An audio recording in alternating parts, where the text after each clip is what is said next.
E o tema de hoje é como que o dono de empresa pode ter tempo livre. Eu vou desmistificar tudo isso, porque talvez você esteja ouvindo esse podcast, ache que é impossível. Você que é responsável pela sua empresa, trabalha 12, 13, 14, 15, 18 horas. Carmen, é possível? É possível. Mas o primeiro ponto é acreditar que é possível. Porque muitos donos de empresa, quando eles estão nas minhas redes sociais, eles dizem que não tiram férias há 5 anos, 10 anos, 30 anos. Eu já vi donos de empresa com mais de 30 anos de empresa e que nunca tinham tirado férias. Eu entrevistei uma aluna minha que ela tem escola. O pai dela tem Alzheimer e essa live está lá no meu Instagram para quem quiser assistir. Ela viajou de férias lá do Nordeste até o Sul. Ela foi para ver as cataratas do Iguaçu e então quando ela retornou de férias, o pai dela falou: agora minha filha tem tempo livre, ela é uma empresária. E a irmã dela falou: pai, ela sempre foi empresária, ela é empresária há mais de 30 anos. E o pai dela respondeu: Era não, antes ela nunca tinha viajado. O pai com Alzheimer tinha essa percepção, imagina só. Ela é empresária há mais de 30 anos no ramo de educação, ela ficava junto com os professores fazendo todas as atividades, ela achava que esse era o trabalho dela. E hoje ela tem consciência de que o trabalho dela é pensar como a empresa dela vai crescer, qual vai ser o próximo negócio, onde que ela vai investir, como ela vai ter uma sede própria. Gente, essa live que eu fiz, eu recomendo, porque essa aluna implementou tudo aquilo que nós vamos ensinar aqui, neste podcast. Vou pôr a live na descrição desse vídeo, tá bom? Para Show. poder estar mais acessível. Carmen, então chegou a hora da gente poder aprofundar. Tempo livre é algo desejado pelas pessoas, pelos donos de empresa. Mas é possível? Diria assim, vamos num passo a passo. Passo número 1, tenho empresa, tenho equipe, já estou conseguindo faturar alguma coisa, mas eu estou alienado à minha empresa há muito tempo, muitos anos. Qual é o primeiro passo para a pessoa ter essa clareza? Primeiro passo para você mudar qualquer coisa que você queira na sua vida é medir. A gente precisa saber qual é o tamanho do buraco que a gente está. Então, eu preciso saber exatamente há quanto tempo esse dono de empresa, ele não tem umas férias decentes mesmo, férias que você não precise ficar com o celular o tempo todo, férias que você possa se dedicar a sair de férias, simples assim. Tem alguns donos de empresa que não saem de férias simplesmente porque eles têm ciúmes. Você pode acreditar. Eles têm ciúmes da sua empresa, têm ciúmes do seu trabalho. E eles batem no peito e falam: quando eu saio, nada funciona. Mas você percebe que eles têm ali, um tantinho de ciúmes. Porque se as coisas funcionarem quando ele sai, é como se inconscientemente ele estivesse com aquela mensagem de que talvez alguém possa ser até melhor do que ele. E inconscientemente ele não aceita isto. É comum o dono de empresa ter ciúmes do seu trabalho. Esse é o primeiro passo, é tomar consciência que para a sua empresa crescer, você tem que sair do operacional. O marido de uma aluna minha, ele é mecânico especializado em máquinas têxteis e eles têm empresas têxteis em Santa Catarina. Ele tinha tantos ciúmes que ninguém podia mexer nas máquinas, que quando ele vinha visitar clientes em São Paulo, ele fazia bate-volta. Ele pegava um avião de manhã em Santa Catarina, visitava correndo os clientes, já para poder voltar para Santa Catarina e continuar a sua função de mecânico. Ele achava que ninguém poderia fazer aquilo tão bem quanto ele. E a empresa não crescia, porque o tempo todo a empresa demandava ele. E esse pensamento é uma crença, né? É uma crença. Uma crença que foi alimentada por, às vezes, muitos anos, uma década que a pessoa tem isso. Provavelmente porque ali ele era importante. Ele não tinha ideia de qual era o papel dele, que seria dirigir a empresa. E o dia que eu perguntei para ele, eu falei assim: onde você aprendeu a ser mecânico? Ah, eu aprendi na outra empresa onde eu trabalhei. É verdade? E na outra empresa você era empregado, então? Era. E tinha mais mecânicos? Não, eu era um mecânico. Então é possível que um empregado aprenda essa função? É, mas tem que ser muito bom. Eu falei, que bom, porque você tem outra missão. A tua função aqui dentro é encontrar um cara tão bom quanto você, treinar essa pessoa e fazer com que essa pessoa não precise de você. Olha, Carmen, quando você falou isso aí, crença é uma coisa que eu aprendi, que você não elimina a crença, você troca a crença antiga por uma nova crença. Então a crença que ele tem que trocar é que ele pode deixar ele abrir mão do controle. É isso? Sim, só que isso não muda assim como um passe de mágica. Eu precisei trazer um elemento para o cérebro dele para que ele aceitasse isso, mostrando que existem empregados que são ótimos mecânicos e que ele foi um desses empregados. Por isso que a tarefa dele era encontrar alguém tão bom quanto ele que se tornasse um mecânico. E deu muito certo. Ele tinha já essa pessoa até dentro da empresa, mas ele não permitia que essa pessoa mexesse nas máquinas, por mais que essa pessoa estivesse qualificada. É como se ali ele fosse reconhecido, ele é bom naquilo. Tem muito dono de empresa que faz isso inconscientemente. E com a simples fala que você coloca sempre nos seus conteúdos, né? É deixar a equipe trabalhar.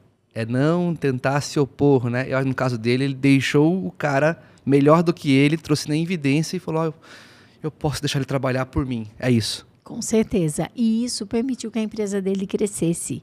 Porque ele passou a ter mais tempo para visitar mais clientes. E então eles montaram outras empresas, como aquela que eles tinham em diferentes pontos de Santa Catarina. Isso fez com que eles crescessem. Caso contrário, talvez ele continuasse até hoje ali. Mas a mudança, Tiago, é algo que acontece de dentro para fora. Então, eu fiz essa pergunta para ele. Da mesma forma que eu quero fazer essa pergunta, olha, para você que está aqui nos ouvindo. O que é que te impede de sair do operacional? Porque talvez a pessoa diga que ela não tem ciúmes, mas que ela não encontra as pessoas. Claro que não é tão simples encontrar as pessoas, principalmente quando você acredita que não é tão simples. Se fosse fácil contratar gente boa, todo mundo contrataria. Não é assim tão simples. Para você sair do operacional, talvez você não encontre mesmo alguém que faça o que você faz. Mas eu tenho um passo a passo de como é que a gente pode modificar essa situação. Primeiro passo, a gente entender e metrificar o tamanho do buraco, porque todo mundo tem 24 horas. Onde é que esse dono de empresa que não consegue ter tempo livre está colocando seu tempo? Parece uma bobagem isso que eu vou dizer, mas se você colocar em prática, você vai ter insights profundos. Você simplesmente vai abrir uma planilha e vai começar a escrever tudo aquilo que você faz na empresa. Mas é escrever mesmo, com detalhes, verbos de ação. Eu faço isso, aquilo outro. Vai escrevendo, no mínimo 150 atividades. E na frente, você vai colocar um número de 0 a 4, para o nível de complexidade daquilo. Se é algo muito, muito, muito complexo, que é só você que vai conseguir fazer, põe nota 4. Se é algo que você pode treinar alguém, nota 3. Até que você vai perceber que tem atividades que você faz, que você até contrata gente para fazer. Mas você não aguenta esperar, vai lá e faz. Em lugar de você dizer o que a pessoa tem que fazer, você faz porque a pessoa não fez direito, não fez o que era para ter sido feito. E isso já é nota 0, porque não é teu papel, não é teu papel. E quando você coloca 150 atividades, você enxerga onde é que você está colocando seu tempo. Uma empresária que fez essa atividade, ela descobriu que 60% do tempo dela, ela estava conferindo o trabalho que outra pessoa tinha feito. Deixa eu te fazer uma pergunta em cima disso, porque você falou do operacional, não é do estratégico e do decisório, né? Por exemplo, eu tomo decisões diariamente, se vai para o local. Isso não é que ele tem que olhar. Ele tem que olhar na questão operacional, é isso? Ou é nos dois? Tudo. Isso que você chama de estratégico, isso que muitos empresários chamam de estratégico, muitas vezes é operacional. Porque você não vai contratar empregados que também tomem decisões? Ou você vai contratar só ajudante?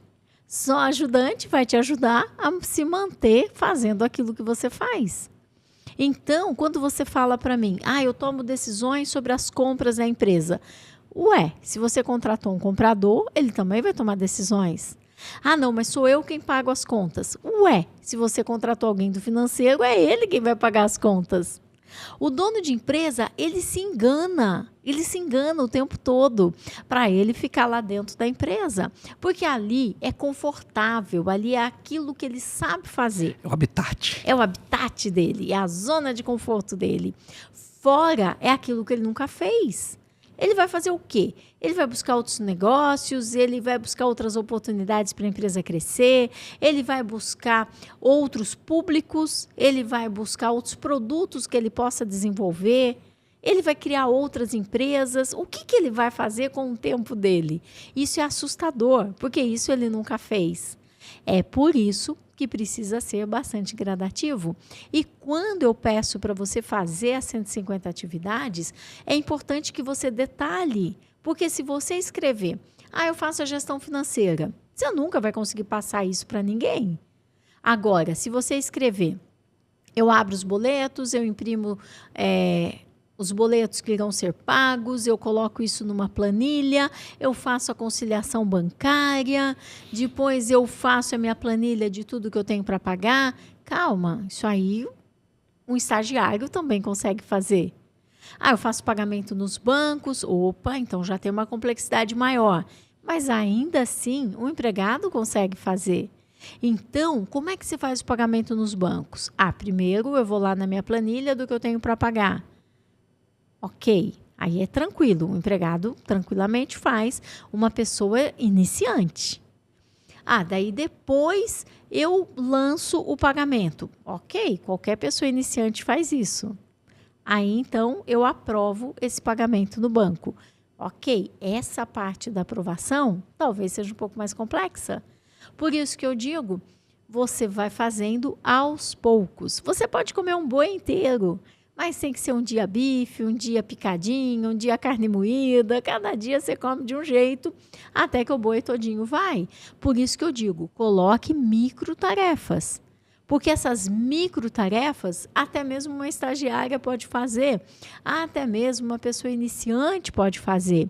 E à medida que você vai se sentindo mais confiante, você vai passando tarefas maiores para essa pessoa. Por exemplo, na minha empresa, a pessoa que faz o pagamento de contas, ela tem um usuário no banco, é claro, a pessoa que vai começar a fazer pagamentos, você vai até o banco, RG, CPF, ela vai abrir um usuário da conta. No começo, ela somente deixava as contas lá e eu ia e aprovava todas as contas. Eu é quem finalizava. O usuário dela não permitia que ela finalizasse, o usuário dela não permitia que ela fizesse transferências.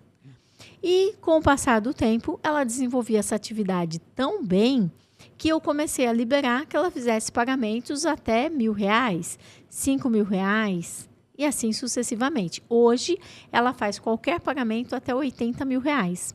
Os outros pagamentos ela também faz, mas ela deixa programado, eu vou lá e libero. Ela só me avisa, tem pagamentos no banco. E hoje você tem acesso a todas as suas contas no seu celular, é muito tranquilo. Né? Se sai dinheiro, você vê no celular, se entra dinheiro. Você tem... Automaticamente, no mesmo instante. Então, você precisa de, ao mesmo tempo que você mesmo vai adquirindo confiança nesta pessoa, esta pessoa também vai adquirindo confiança naquilo que ela está fazendo. É uma construção, seja para a pessoa ser um mecânico de uma máquina, seja para pagar as contas, seja para fazer compras, seja para atender os seus clientes queridinhos. Essa é a principal reclamação que eu vejo do dono de empresa. Mas é o cliente que só quer falar comigo.